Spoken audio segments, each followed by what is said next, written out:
সাউন্ডের মালিকের অল্প বয়স থেকে রহস্য করছিস।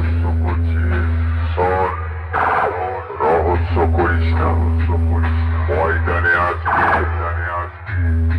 বাপ বেটার পরিচয়টা পেয়ে যাবে। একটা কথা মনে রাখবি, ওস্তাদের মার শেষ রাত। আর একটা কথা শোন, মহাখালী সাউন্ডের মালিক